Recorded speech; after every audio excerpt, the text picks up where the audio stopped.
नमस्कार दोस्तों, आप सभी का स्वागत है हमारे YouTube चैनल SJR पाठशाला पर। आज की इस वीडियो में हम लोग डिस्कस करेंगे रीजनिंग के सेक्शन को। ये आपका वीडियो रहेगा SSC GD में जो आपका रीजनिंग का सेक्शन रहता है उनमें जो 20 क्वेश्चन बनते हैं उन 20 क्वेश्चन को हम डिस्कस करेंगे। तो बिना टाइम वेस्ट के स्टार्ट करते हैं आज के फर्स्ट क्वेश्चन को। हमारे सामने क्वेश्चन नंबर 1 है। क्वेश्चन नंबर 1 बेस्ड रहेगा आपका डिक्शनरी पर। इसमें दिया उसने कि दिए गए शब्दों को उस क्रम में व्यवस्थित कीजिए जिसमें वो शब्दकोश में आते हैं। तो जैसे आपने डिक्शनरी पढ़ी होगी तो डिक्शनरी में जो वर्ड रहते हैं आपके अल्फाबेट के हिसाब से सीक्वेंस में, उसी वे में आपने इनको अरेंज करना है। तो जैसा कि आप देख रहे हो कि यहाँ पर DEA ये सब में कॉमन है। देखो यहाँ पे DEA ये सब में ही कॉमन है। तो अब जो डिसाइड होगा वो करेगा आपका फोर्थ लेटर। तो फोर्थ लेटर कौन सा है? सबसे पहले देखेंगे हम DEA और यहाँ पर क्या है D। तो सबसे पहले नंबर पे कौन सा आएगा? 4। अब इसका रोल खत्म हो गया है। हमने देखा कि सबसे पहले डेड आएगा। अब डेड के बाद देखो यहाँ पे DEAL और यहाँ पर क्या है T, यहाँ पर है R, यहाँ पर है N। तो अब किसकी बारी थी? 3 की। तो अब आएगा 3। अब इसका रोल खत्म। अब हम देखेंगे कि ये दो तो आ गए हैं DEAL, इसके बाद आता है DEAN। तो अब आएगा सेकंड। और लास्ट में देखेंगे हम DEAR और यहाँ पर क्या है T। तो अब आएगा फर्स्ट और लास्ट में बच गया है 5। तो ये सीक्वेंस रहेगा आपका 4 3 2 1 5, 4 3 2 1 5। Option B will be the right answer. Next question है। नेक्स्ट क्वेश्चन में कहा है उसने ये रहेगा आपका सिटिंग अरेंजमेंट। 8 लड़के B1 2 3 4 5 6 7 8 उत्तर दिशा के समूह एक पंक्ति में बैठे हैं। B6 B1 के दाएं से 5वें स्थान पर है। तो अब देखो यहाँ पर कह रहा है कि 8 लड़के हैं और कहाँ दिख रहे हैं वो? ये दिख रहे हैं नॉर्थ में। अब हम यहाँ पर 8 लोगों को अरेंज करेंगे, ठीक है। सबसे पहले उसने कहा है कि B6 जो है वो B1 के दाएं से 5वें स्थान पर है। तो हम बनाएंगे सबसे पहले B1 को। B1 बना दिया यहाँ पर। अब B1 जब नॉर्थ में देखेगा, इधर इसका लेफ्ट है, इधर बनेगा राइट। और अब कह रहा है वो कि इसके जो 5वें दाएं, दाएं मतलब राइट साइड, यहाँ पर बैठेगा B6। तो अब ऐसे बनाना है। देखो ये बनेगा first, second, third, fourth, fifth. 5वें राइट में कौन आ रहा है? B6। तो यहाँ पर B6 अरेंज हो गया।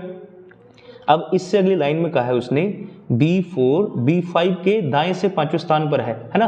देखो B4 और B5 से रिलेटेड अभी तक हमारे पास कोई क्वेश्चन नहीं है, तो इसको हम स्किप कर सकते हैं। अभी आगे देखते हैं B5। देखो यहाँ पे मिल जाएगा क्लू। B5 B1 के निकट, देखो निकट दाएं है। तो B1 के दाएं में बिल्कुल राइट साइड कौन है? B5। तो यहाँ पे B5 अरेंज हो गया। और इससे पिछले लाइन में कहा था उसने कि B4 जो है वो B5 के दाएं से 5वें स्थान पर है। तो B5 तो यहाँ पे अरेंज हो गया है। अब इसका राइट बनेगा इधर। तो 1 2 3 4 और 5। 5वें पे कौन है? B4। तो अब रखेंगे हम यहाँ पे B4 को। फिर अब देखेंगे B8 B4 के दाएं बाएं से तीसरे स्थान पर है। अब बायां का मतलब रहेगा लेफ्ट। तो ये लेफ्ट है इसका, ये राइट है, क्योंकि B4 कहाँ दिख रहा है? नॉर्थ में। तो B4 के तीसरे लेफ्ट साइड बनाना है B8। तो ये काउंट होता है पहला, दूसरा, तीसरा। और यहाँ पर कौन आएगा? B8। आप इनकी जगह पे, जहाँ पर ये B का सीरीज है, इसकी जगह पे आप सिंपल 8 6 4 भी लिख सकते हो, इसमें टाइम बचेगा आपका। अब देखो B2 B7 के दाएं से तीसरे स्थान पर है। अब देखो B2 और B7 अभी तक हमको मिला नहीं है, तो इसको अभी स्किप करो। अब उसने कहा है B7 B1 का निकटतम पड़ोसी है। तो B1 तो यहाँ है, एक पड़ोसी कौन है? B5। तो दूसरा पड़ोसी है B7। तो B7 आएगा अब यहाँ पर। और हमने देखा कि B7 से रिलेटेड बात थी कि B2 B7 के दाएं से तीसरे स्थान पर है। तो B7 के दाएं से तीसरे स्थान पर। अब देखो 7 का दायां पहला, दूसरा, तीसरा। और इधर कौन बन जाएगा? B2। तो यहाँ पे B2 भी आ गया है। अब यहाँ पर देखो कितने लोग आ गए? 1 2 3 4 5 6 7 8। तो यहाँ पर देखो 1 2, अब कौन बचा है? B3 बचा है ना। तो B3 को रख दो यहाँ पर। डन। अब क्वेश्चन पूछा है B1 के निकट बाएं कौन बैठा है? देखो B1 के बिल्कुल लेफ्ट में, निकट मतलब इमीडिएट नेबर कौन है? B7। तो हमारा ऑप्शन रहेगा ऑप्शन बी। नेक्स्ट क्वेश्चन देखेंगे हम। क्वेश्चन नंबर 3 है। क्वेश्चन नंबर 3 रहेगा आपका एनालॉजी पर। एनालॉजी का मतलब, देखो एनालॉजी को आप समानताएं बोल सकते हो। और जो ये एनालॉजी है ये बना है वर्ड एनालॉजी से, शब्द दिए उसने। जैसे उसने कहा है, देखो यहाँ पर आप इसको हिंदी में देख सकते हो। वो बोल रहा है कि साइकिल का देखो रिलेशन किससे है, पेडल से। तो साइकिल कैसे चलती है, पेडल की वजह से, पेडल की वजह से घूमता है ना टायर। तो कार कैसे चलेगी, यहाँ पर बोल रहा है तो कार में क्या होता है, पहिए। देखो यहाँ पर दिया है बेलचा, दरवाजा, हथौड़ा। बेलचे से तो चल नहीं सकती कार, दरवाजे से नहीं चलेगी, हथौड़े से नहीं चलेगी। तो एक ही ऑप्शन है इसका, ऑप्शन डी, पहिए से चलेगी। फिर नेक्स्ट क्वेश्चन है क्वेश्चन नंबर 4। अब जो क्वेश्चन नंबर 4 है इसको बोलते हैं हम, ये रहते हैं आपके इमेज बेस्ड क्वेश्चन, इमेज, चित्र। अब देखो यहाँ पर आसान से क्वेश्चन रहते हैं। पहले हम सीक्वेंस में जाएंगे, यहाँ पर कितना है, एक फिगर, फिर कितना है, 2, फिर कितने मिले, 1 2 3, 1 2 3 4। अब हमने देखा कि फिगर तो ये बढ़ रहे हैं, तो अगर फिगर बढ़ रहे हैं तो चौथे फिगर में क्या बनना चाहिए, देखो ये तो आएगा 1 2 3 4।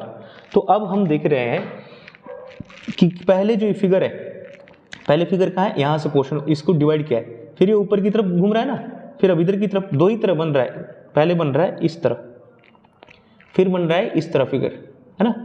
अब थर्ड फिगर देखा आपने, फिर से ये कहाँ बनेगा, ये बनेगा लेफ्ट टू राइट, है ना, फिर बनेगा बॉटम टू टॉप। तो अब एक यहाँ पर दूसरा फिगर, तीसरा और चौथा, यहाँ पर कितने थे, 1 2 3 4। तो अब पांचवें में यहाँ पर 5 बनेगा, और बनेगा कैसे, इधर बनेगा, ऐसे बनेगा, ऐसे बनेगा ना, ये ऐसे। तो आप ये ऑप्शन देख सकते हो कि कहाँ दिखेगा ये ऑप्शन। सबसे पहले देखो ये वाला फिगर था इसमें ना, फिर ये भी है, थर्ड पे ये रहेगा, और फोर्थ पे ये रहेगा, और फिफ्थ पे ये आएगा। तो हमारा ऑप्शन बी रहेगा राइट आंसर। आई होप आपको ये क्वेश्चन समझ आया होगा। नेक्स्ट है क्वेश्चन नंबर 5। क्वेश्चन नंबर 5 आ गया है, फिर से बना है क्वेश्चन ये आपका, ये सर्कुलर टेबल है, इसको भी सिटिंग अरेंजमेंट बोलते हैं हम। सिटिंग अरेंजमेंट मतलब बैठने की व्यवस्था, और ये कौन सा है, सर्कुलर, सर्कुलर सिटिंग अरेंजमेंट है। सिटिंग अरेंजमेंट आपकी सर्कल में भी बैठते हैं, लाइन में भी बैठ सकते हैं, स्क्वायर में भी बैठ सकते हैं, और ट्रायंगल के चारों तरफ भी बैठ सकते हैं। आसान क्वेश्चन होगा ये भी, क्योंकि उसने कहा है 5 मित्र है, एलेक्स, बेन, क्रिस, डेविड, एमा, एक वृत्ताकार मेज के चारों ओर। तो हम बनाएंगे पहले, देखो यहाँ पे सम्मुख बैठे हैं, यहाँ पे बनाओ एक सर्कल, ठीक है। अब 5 लोग बनाने, 1 2 3 4 और 5। आप इनको ऐसे बना सकते हो 5 लोग। अब उसने कहा है कि सारे के सारे कहाँ देखेंगे, सेंटर में। तो अब आपने ये अज्यूम करना है कि ये सारे के सारे अगर सेंटर में देखेंगे तो इनका लेफ्ट और राइट किधर की तरफ होगा, है ना। अगर ये भी अंदर देखेगा, ये भी देखेगा सेंटर में, इसको भी देखना है सेंटर में। तो इसका लेफ्ट राइट, इधर लेफ्ट इधर राइट, इधर बनेगा लेफ्ट, इसका राइट इधर, लेफ्ट और राइट। अब क्वेश्चन पढ़ेंगे हम, यहां से स्टार्ट हो रहा है कि एलेक्स बेन के निकटस्थ दाईं ओर बैठा है। किसके, बेन। तो हम बनाएंगे बेन को यहाँ पर। आप कहीं से भी क्वेश्चन स्टार्ट कर सकते हो, ये आंसर वही रहेगा इसका। इसके देखो एलेक्स बेन के निकट बैठा है दाईं ओर, तो यहाँ पर बैठ जाएगा एलेक्स, है ना। यहाँ पर चलो इसको मैं ऐसे लिख रहा हूँ, एलेक्स हो गया इंग्लिश में, यहाँ पे एलेक्स हो गया। अब कहता है एलेक्स जो है क्रिस और डेविड के आसन नहीं बैठा है, मतलब उसके पास नहीं है। तो देखो एलेक्स के बगल में यहाँ पर कौन नहीं हो सकता, यहाँ पर ना तो ये हो सकता है क्रिस, क्योंकि उसने मना किया है, क्रिस भी नहीं बैठेगा, और कौन नहीं बैठेगा, डेविड। तो यहाँ पर डेविड भी नहीं बैठेगा, मतलब क्रिस और डेविड यहाँ आएंगे फिर, है ना। और उसने कहा है कि डेविड जो है एमा के निकट से दाईं ओर बैठा है ना। तो अब समझो यहाँ पर हमको पता है कि यहाँ पर या तो क्रिस आएगा या डेविड आएगा, यहाँ पर या क्रिस आएगा या डेविड। तो एक नाम बचा है, कौन बचा है, एमा। तो यहाँ पर रख देंगे हम एमा को। और उसने ये कहा है अगले लाइन में कि डेविड जो है एमा के निकट दाईं ओर बैठा है। तो एमा के बिल्कुल राइट में कौन है, डेविड। तो यहाँ पर रखेंगे हम डेविड को। तो यहाँ से क्रिस कैंसल, यहाँ पे नहीं आएगा ना क्रिस, और यहाँ पर अगर डेविड आ गया है तो अब यहाँ पर कौन आएगा, यहाँ पे आएगा क्रिस। तो इसको काट दो यहाँ पे बन गया है क्रिस, क्योंकि यहाँ पर गिवन है कि एमा के बिल्कुल राइट साइड कौन है, डेविड है। तो ये 5 लोग अरेंज हो गए। अब इसमें कहा है क्रिस के निकट दाईं ओर कौन बैठा है। तो क्रिस कहाँ आया, यहाँ पर बैठा है। इसके बिल्कुल राइट में कौन बैठा है, बैन बैठा है। तो ऑप्शन बी रहेगा इसका भी answer. Next question number 6। Question number 6 हो गया आपका, इनको बोलते हैं हम साइन बेस्ड क्वेश्चन। ये आपके इंटरचेंज करते हैं इसमें साइन ना। जैसे उसमें कहा है दिए गए समीकरण को सही बनाने के लिए किन 2 चिन्हों को परस्पर बदलना चाहिए, कि किन 2 साइन को चेंज करना है। तो जैसे उसने ऑप्शन में कहा है कि इनटू, अगर मैं इनटू की जगह पे यहाँ पे क्या कर दूं, माइनस। इसको मैं थोड़ा सा जूम कर देता हूँ, यहाँ पर देख सकते हो आप इस क्वेश्चन को। उसने कहा है कि अगर मैं इनटू और माइनस को चेंज कर दूं, तो इनटू की जगह माइनस, और माइनस की जगह क्या आएगा, इनटू। तो हम देखेंगे अब कि इसको 60 के बराबर बनाना है, तो अगर मैं इसको ऐसे लिखूं 28 + 12 इंटू 21 है ना, डिवाइड में कितना 7 माइनस का 4 बराबर 60 बन रहा है। तो मुझे पता है सबसे पहले 7 से कटेगा, देखो 7 से कटेगा, 7 तिया 21, अब यहाँ पर कितना है 12, 12 तिया 36, तो यहाँ पर था 28 + 36 माइनस 4, और आपको पता है कि 36 28 कितने होंगे 64, तो ये बन गए 64, 64 में से 4 गया कितना बना 60, तो इक्वल हो गया। मतलब पहला ही ऑप्शन सही है। अगर मैं इन दो साइन को चेंज करता हूं तो हमारा लेफ्ट हैंड साइड, इसको बोल सकते हो आप ये वाली इक्वेशन, लेफ्ट हैंड साइड किसके इक्वल बनेगा, राइट हैंड साइड के इक्वल, तो option A will be the right answer. Next question है आपके सामने, सिलॉक्स का क्वेश्चन दिया है, इसको बोलते हैं सिलोजिज्म, न्याय कथन बोलते हैं इसको। ये जो टॉपिक का नाम रहेगा ये रहेगा आपका न्याय कथन, न्याय कथन या सिलॉक्स। अब देखो इसमें उसने कहा है कि सभी गेंदें बैडमिंटन है, सभी गेंदें बैडमिंटन है। अच्छा, इसको हम अगर यहां पर क्वेश्चन को इंग्लिश में देखें तो यहां पर कहा है उसने ऑल बैट्स, तो हम पहले बनाएंगे बैट्स को, ठीक है, ये हो गए बैट्स। अभी बोल रहा है सारे बैट्स क्या है बॉल्स, तो सारे बैट हो गए हैं बॉल, तो ये बनाएंगे यहाँ पे बॉल्स। सारे के सारे बैट किसके अंडर है, बॉल्स के अंडर। अब ये कह रहा है ऑल बॉल्स आर, देखो ऑल बॉल्स आर बैडमिंटन, और सारे बॉल्स किसके अंडर आएंगे, ये आएंगे बैडमिंटन के अंडर, तो यहाँ बनाएंगे हम बैडमिंटन को। अब कह रहा है ऑल बैडमिंटन आर विकेट्स, तो ये सारे बैडमिंटन किसके अंडर आएंगे, ये आएंगे विकेट के अंडर, तो यहाँ बनाएंगे हम विकेट। और ऑल बैट्स आर विकेट, अब वो कह रहा है सारे बैट किसके अंडर है, विकेट के अंदर, बिल्कुल सही है। अच्छा सॉरी, यहाँ पे कहा है ऑल बैडमिंटन आर विकेट्स, ठीक है, ये बना दिया। अब इसके बाद ये दो कंक्लूजन, जो ये डायग्राम बना है इनके बेस पे आपने कंक्लूजन को चेक करना है। उसने कहा है कि ऑल बैट्स आर विकेट, क्या सारे के सारे बैट जो है विकेट हैं, बिल्कुल है, देखो बैट यहाँ है विकेट के अंदर है, तो पहली बात सही है। सम बैडमिंटन आर बैट, क्या कुछ बैडमिंटन हमारे बैट है, बिल्कुल सही। जब बाहर से हम सम के पे आएंगे तो ये भी सही है, यहाँ पे आएगा सम बैडमिंटन आर बैट, ये भी रहेगा सही। फॉर एग्जाम्पल अगर मैं कहता हूँ कि यहाँ पर देखो इस हिमाचल, हिमाचल सारा क्या है इंडिया में, और इंडिया किस में आ रहा है, इंडिया आ रहा है एशिया में, तो अगर मैं ये एग्जांपल दूं कि कुछ एशिया इंडिया है, तो बिल्कुल सही बात है, कुछ एशिया क्या है, इंडिया है, और सारा इंडिया क्या है, एशिया, सारा हिमाचल क्या है, एशिया। तो जब यहाँ से छोटे डायग्राम से बाहर जाओगे तो ऑल, और बाहर से आओगे तो सम, तो इसका आंसर देखो हमारे दोनों आंसर सही हुए ना, तो बोथ कंक्लूजन 1 और 2 फॉलो, इसका रहेगा दोनों सही है। नेक्स्ट है क्वेश्चन नंबर 8। क्वेश्चन नंबर 8 है आपका नंबर सीरीज, और नंबर सीरीज देखो ये रहा नंबर सीरीज। नंबर सीरीज में दो टाइप रहेंगे, ये है आपका मिसिंग नंबर, मतलब जो आपका विलुप्त संख्या होती है, मिसिंग नंबर। इसमें कहा है उसने 142 152 है ना, तो अगर मैं सिंपल देखूं यहाँ पर कि यहाँ पर ऐड हो रहा है, कितना ऐड हो रहा है, प्लस का 8, इसको थोड़ा सा जूम कर लेता हूँ, सॉरी यहाँ पे हो रहा है 8। अब यहाँ पर कितना माइनस हो रहा है, अब देखो 50 में से अगर मैं कितना घटा दूं 20, तो 30 आएगा, मतलब -27, और 8 और 27 को देख के आपको पता लग गया होगा कि ये क्यूब होता है, और यहाँ पर कितना जुड़ रहा है 64, और आगे कितना कम होगा, देखो 2 का क्यूब, 3 का क्यूब, 4 का क्यूब, तो 5 का क्यूब कितना होता है 125, और प्लस माइनस, तो किसकी बारी है 6 का क्यूब, देखो ये 2 का क्यूब है, 3 का क्यूब है, 4 का क्यूब, 5 का क्यूब और 6 का क्यूब, कितना होता है 6 का क्यूब 216, और अब वो हो जाएगा प्लस, तो 62 और 216 को ऐड कर दो, 6 और 2 8, 6 और 1 7, यहाँ पे आएगा 2, तो इसका आंसर आएगा 278, ऑप्शन डी। नेक्स्ट हमारे पास क्वेश्चन नंबर 8। क्वेश्चन नंबर 8 जो है इसको बोल सकते हैं हम लेटर सीरीज, लेटर सीरीज बोलो या कोडिंग डिकोडिंग से ही बनता ही। अब उसने कहा है यहाँ पे KW, तो K का कोड कितना होता है 11, W का कितना होता है 23, F और 18। देखो वो बोल रहा है KW is related to this, कि K और W का संबंध इससे, तो यहाँ पर 11 था, यहाँ पर कितना है रेशो इसका 6, तो हमने देखा कि यहाँ पर पहले क्या हो रहा है माइनस का 5, और 23 में से माइनस का 5 कितना है 18। तो अब ऑप्शन देखते हैं हम, जैसे उसने कहा है OC रिलेटेड किससे, C और P से, तो यहाँ पर कितना है, यहाँ पर है 15, और यहाँ पर कितना 3, यहाँ पर 3, यहाँ पर कितना 16, तो 15 में से कितने जाने चाहिए, देखो 15 में से तो 5 जाके कितना बनना चाहिए था 10 बनना चाहिए था, तो ये तो ऑप्शन तो गलत हो गया, पहला ऑप्शन गलत है। अब देखो इसको A और B को, A में से भी 5 घटाएंगे ये नहीं मिलेगा, तो ये भी गलत हो गया है ना। फिर इस ऑप्शन को देखो B और यहाँ पर है BM, ये रिलेट कर रहा है WO से, है ना, WO से। तो B का कोड देखो, अगर मैं यहाँ पर XYZAB, अगर X को 24 लिखता हूँ, इसको 25, इसको 26, तो इसको 27 और 28 भी लिख सकता हूँ। क्यों?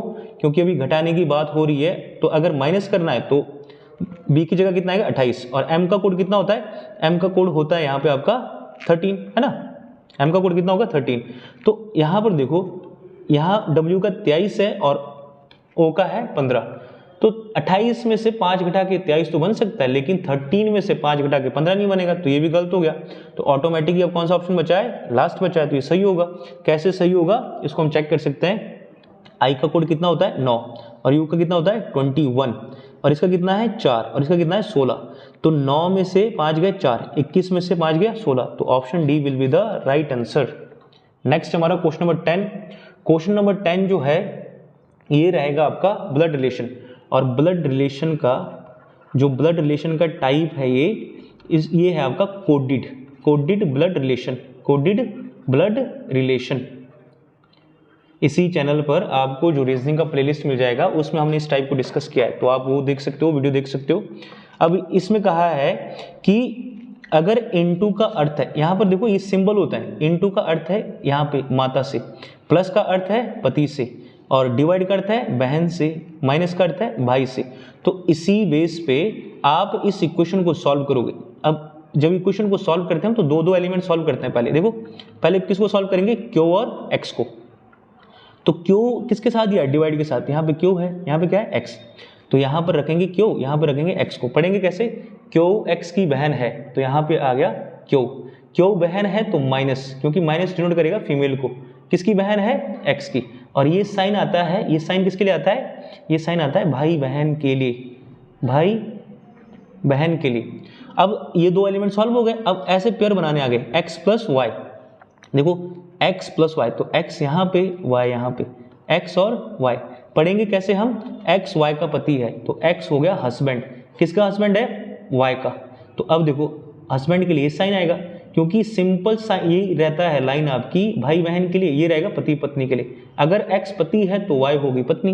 अब y इंटू जेड, तो y यहाँ आना है, z यहाँ आना है ना, y और z, y z की माता है, तो y किसकी मदर है, z की। ये साइन आता है पेरेंट्स के लिए, तो y z की मदर है, y ऊपर z आएगा नीचे।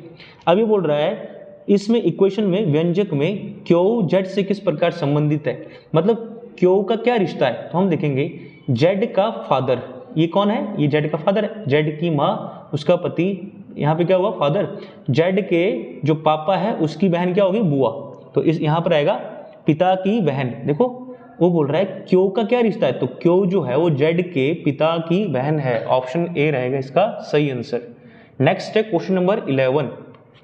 क्वेश्चन नंबर 11 आ गया फिर से आपका, इसको बोल सकते हैं हम लेटर सीरीज या कोडिंग डिकोडिंग।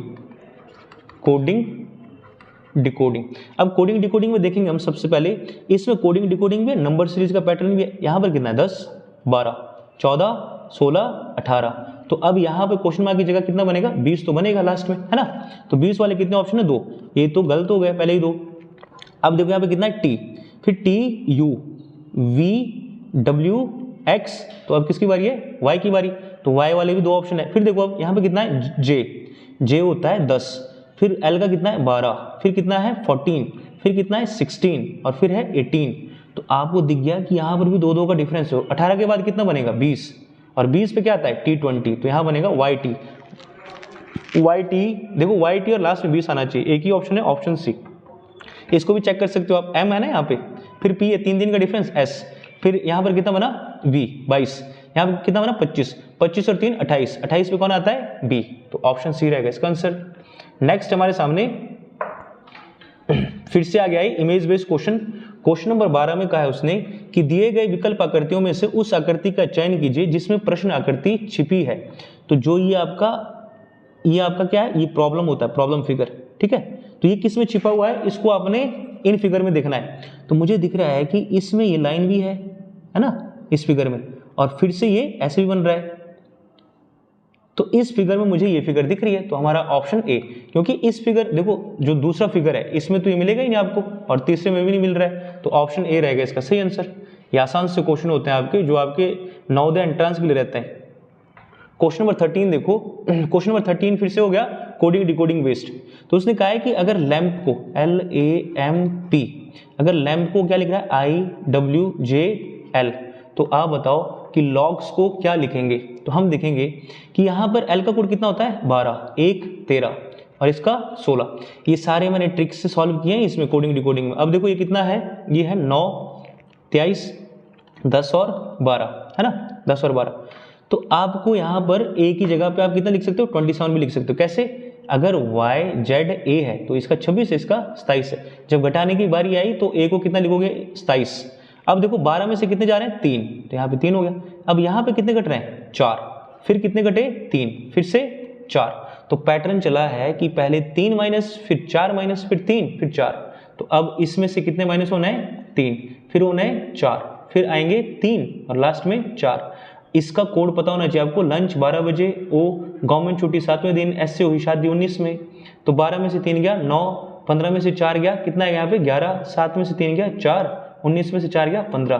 तो 9 पे आता है I know this, king Ceylon Punjab, D और ओ। तो यहाँ बनेगा IKDO, ये रहेगा आपका ऑप्शन डी।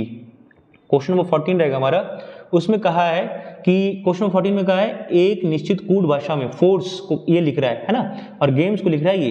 तो ये एक तरह का आपका चाइनीज कोडिंग है। ये क्वेश्चन रहेगा आपका, ये रहेगा चाइनीज कोडिंग पर। चाइनीज कोडिंग में क्या होता है, चाइनीज कोडिंग में आपके पास कुछ अल्फाबेट और कुछ सेंटेंस होते हैं, और यहाँ पर दिए होते हैं उनके कुछ वर्ड। उनके वर्ड जो होंगे वो क्या होंगे, कोड होंगे। जैसे इसने कहा है कि अगर मैं बात करूँ फोर्स की, तो फोर्स के लिए कोड बनता है 83052।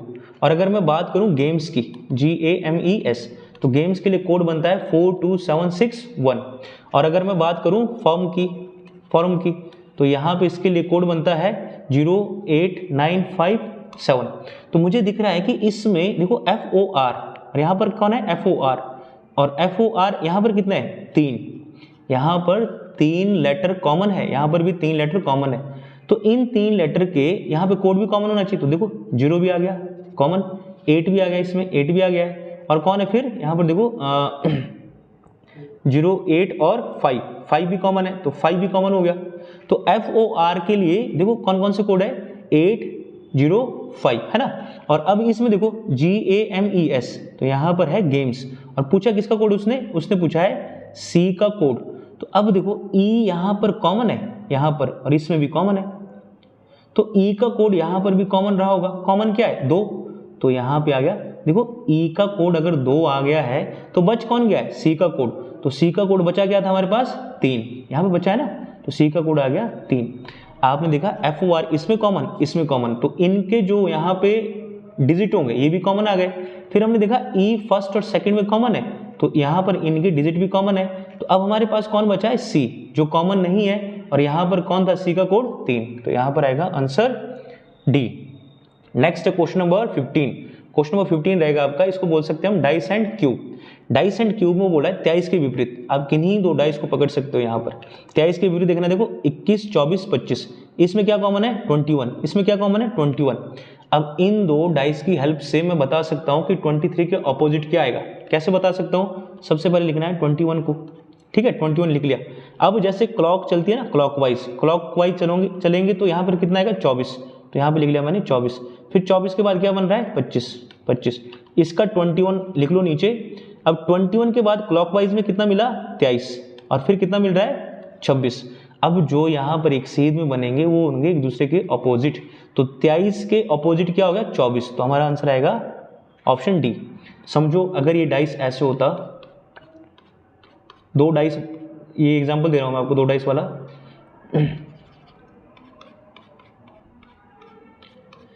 अगर यहाँ पे मैं लिख रहा हूँ 1, 3, 5, और यहाँ पर लिख रहा हूँ 6, 5 और 2, तो कॉमन क्या दिखा, कॉमन 2 दिखा है दोनों में। सॉरी यहाँ पे 5, तो 5 लिख लिया, दोनों का 5 लिख लिया। अब क्लॉकवाइज आओ, इसके बाद क्या दिखा 3, फिर क्या दिख रहा है आपको 1, 5 के बाद यहाँ पे कॉमन कितना है 2, फिर क्या है 6, तो 3 के अपोजिट 2, 1 के अपोजिट 6, और 5 के लिए क्या बचता है 4, क्योंकि डाइस पे 6 ही नंबर होता है। तो नेक्स्ट क्वेश्चन रहेगा हमारा क्वेश्चन नंबर 16। क्वेश्चन नंबर 16 को बोलते हैं हम, ये होता है लेटर सीरीज, ये होता है लेटर सीरीज। लेटर सीरीज में यहाँ पर एक तरीका होता है कि आप सब ना ये जो यहाँ पर दिए हैं लेटर, इनको काउंट कर लो और इनके पेयर बनाने पड़ेंगे। जैसे काउंटिंग की मैंने यहाँ पे कितना है 1 2 3 4 5 6 7 8 9 10 11 12 13 14 15 16 17 18 19 20 1 2 3 4 5 6 7 8 9 10। तो यहाँ पर आ गए कितने आए 30। तो अगर ये 30 लेटर है टोटल, तो यहाँ पे हो सकता है 5 5 के 6 पेयर या 6 के 5 पेयर। अगर बनते यहाँ पे 20 तो हो सकते थे 4 के 5 पेयर या 5 के 4। अगर होते 16 तो 4 गुणा 4। तो अब मैं यहाँ पर देख सकता हूँ कि अगर मैं लिखूँ JKLMNO तो यहाँ पे लगा दूँ क्रॉस। देखो कितनी आ गए 1 2 3 4 5 6 आ गए। फिर JKLMNO फिर यहाँ पे क्रॉस लगा दूँ। तो अब देखो पैटर्न बन रहा है, J यहाँ पे किसको लिखूंगा K को, LMNO क्रॉस लगा दूँ, JKLM और यहाँ पे क्या है LMNO फिर यहाँ पे क्रॉस लगा दूँ, JKLMNO। तो यहाँ पर देखो पैटर्न बन रहा है ना, ये 6 के 6 क्या है सेम है। तो हमने देखा जहाँ पर ये ब्लैंक था, ब्लैंक में क्या है सबसे पहले K, तो K को लिख लो। फिर ब्लैंक में क्या आया यहाँ पर L लिख लिया। फिर क्या आया N, फिर क्या आया O। तो ये ऑप्शन बनेगा KLNO ऑप्शन बी। ये रहता है आपका लेटर सीरीज। नेक्स्ट आएगा हमारा क्वेश्चन नंबर 17। क्वेश्चन नंबर 17 फिर से हो गया नंबर सीरीज। अब इसने कहा है 8 18 38 78 और 158। फिर कह रहा है क्वेश्चन मार्क। अब मुझे अगर टेबल आ रहे हैं तो देखो 8 दूनी 16 जोड़ दिया 2, 18 दूनी 36 जोड़ दिया 2, 38 दूनी 76 जोड़ दिया 2। यहाँ पर ही वही पैटर्न रहा होगा, इंटू 2 + 2। अब सॉल्व तो ये करना है ना आपने, यहाँ पर इंटू 2 + 2।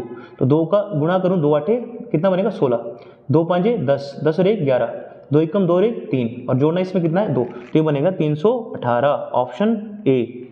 नेक्स्ट रहेगा हमारा क्वेश्चन नंबर 18। क्वेश्चन नंबर 18 फिर से हो गया आपका, इसको बोलेंगे हम इमेज बेस्ड क्वेश्चन। अब देखो कितना आसान क्वेश्चन है। सबसे पहले कह रहा है कि एक सिंपल सी लाइन है नीचे की तरफ, फिर बनी है, देखो ये लाइन तो ऑलरेडी थी, ये बन गई है। अब ये लाइन सबसे पहली थी पहली फिगर में, फिर इधर बनी इधर बनी। अब देखो यहाँ तक तो फिगर बनी थी, अब ये लाइन इधर आ गई। तो हमने देखा कि एक लाइन तो अब ये पूरा कंप्लीट हो गया है। जब पूरा कंप्लीट हो जाएगा तो हम देखेंगे कि अब लास्ट लाइन कैसे थी इधर की तरफ, और इसके बाद स्टार्ट होगी लाइन ऊपर की तरफ। तो ये बन जाएगा अब क्वेश्चन, ये बनेगा फिगर कुछ ऐसा। तो ऐसा देखो कौन सा है, ये तो कंप्लीट था और एक फिगर ये बना है ऑप्शन ए। क्योंकि यहाँ पर 4 थी, यहाँ पर कितनी आ गई दोबारा से 3, तो ये तो गलत हो गया, ये भी गलत ये भी गलत। ऑप्शन ए रहेगा सही आंसर। अब देखो उसने क्वेश्चन नंबर 19 में कहा है, क्वेश्चन नंबर 19 हो गया फिर से, इसको बोलेंगे हम डाइस। और जो अभी पहले वाला क्वेश्चन देखा था आपने डाइस का, वो होता है आपका क्लोज डाइस का क्वेश्चन, और ये होता है ओपन डाइस का क्वेश्चन। ओपन डाइस मतलब जब हम किसी डाइस को ओपन करते हैं। ओपन डाइस का क्वेश्चन सबसे आसान होता है। क्यों होता है आसान? क्योंकि यहाँ पर जो ऑल्टरनेट होता है ना, ऐसे ये एक छोड़ के एक बीच में छोड़ देना, एक फिगर एक बॉक्स, तो ये बनता है एक दूसरे के ऑपोजिट। तो अगर एक दूसरे के ऑपोजिट हो गए ना, तो उसने कहा उस घन का चयन कीजिए जो दी गई शीट को मोड़ने पर नहीं बन सकता। अब यहाँ पे जो एक दूसरे के ऑपोजिट होते हैं, जो भी नंबर एक दूसरे के ऑपोजिट होते हैं, वो कभी भी एक साथ आपको डाइस पर नहीं दिखते हैं। एक साथ कैसे नहीं दिखते? जैसे ये डाइस हो गया ना, तो हम देखेंगे कि यहाँ पर प्लस के ऑपोजिट कौन सा साइन है? परसेंटेज का। फिर हम देखेंगे यहाँ पे माइनस के ऑपोजिट क्या है? ये माइनस का ऑपोजिट है मार्क ऑफ एक्सक्लेमेशन का। फिर है यहाँ पे ये जीरो के ऑपोजिट कौन सा है? @ का। तो अगर प्लस दिख गया आपको तो परसेंटेज नहीं दिखेगा, लेकिन प्लस के साथ परसेंटेज दिख गया है, गलत हो गया। प्लस के साथ परसेंटेज नहीं दिखेगा, माइनस के साथ मार्क ऑफ एक्सक्लेमेशन नहीं दिखेगा, @ के साथ ओ नहीं दिखेगा। तो ये ऑप्शन सही हो गया आपका। देखो यहाँ पर उसने कहा था अच्छा ये बोल रहा है कि मोड़ने पर नहीं बन सकता, तो ये फिगर तो हमारा नहीं बन सकता। हम देखेंगे, ठीक है, इसमें कहा है कि कौन सा फिगर नहीं बन सकता। ये फिगर बन सकता है क्योंकि इसमें @ के ऑपोजिट क्या नहीं है? जीरो नहीं है। माइनस के ऑपोजिट क्या नहीं है? मार्क ऑफ एक्सक्लेमेशन नहीं है। प्लस के ऑपोजिट क्या नहीं है? परसेंटेज। तो ये फिगर बन सकता है, ये भी बन सकता है। देखो मार्क ऑफ एक्सक्लेमेशन के साथ ये नहीं दिखना चाहिए, जीरो के साथ @ नहीं दिखना चाहिए। अच्छा क्वेश्चन था ये। और ये भी आपका, ये भी क्या है? ये डाइस भी बन सकता है। तो हम देखेंगे कि प्लस के साथ परसेंटेज नहीं दिखना चाहिए था और यहाँ पर तो दिख गया है। तो हमारा जो ऑप्शन रहेगा वो रहेगा ए, कि इस डाइस को, जो ये ओपन डाइस है, इससे ये डाइस नहीं बन सकता, क्योंकि जो प्लस है, प्लस के साथ परसेंटेज नहीं दिखना चाहिए था। तो ये रहेगा ऑप्शन ए इसका आंसर। क्वेश्चन नंबर 20 है आपका। क्वेश्चन नंबर 20 फिर से हो गया आपका साइन बेस्ड क्वेश्चन। तो ऐसा एक क्वेश्चन हमने डिस्कस किया अभी। तो इस क्वेश्चन का आंसर आप कमेंट बॉक्स में शेयर करें। तो आज हमने जो ये 20 क्वेश्चन है इनको डिस्कस किया था। अगर आपको ये वीडियो अच्छी लगी है तो इस वीडियो को ज़्यादा से ज़्यादा शेयर करें, ताकि जो भी बच्चा अभी एसएससी जीडी का एग्जाम देने जा रहा है उसके लिए बहुत ही बेनिफिशियल रहे। अगर आप ऐसी और वीडियो चाहते हैं तो हमारे चैनल को सब्सक्राइब करें, वीडियो को लाइक करें। मिलते हैं नेक्स्ट वीडियो में, तब तक के लिए जय हिंद, जय भारत।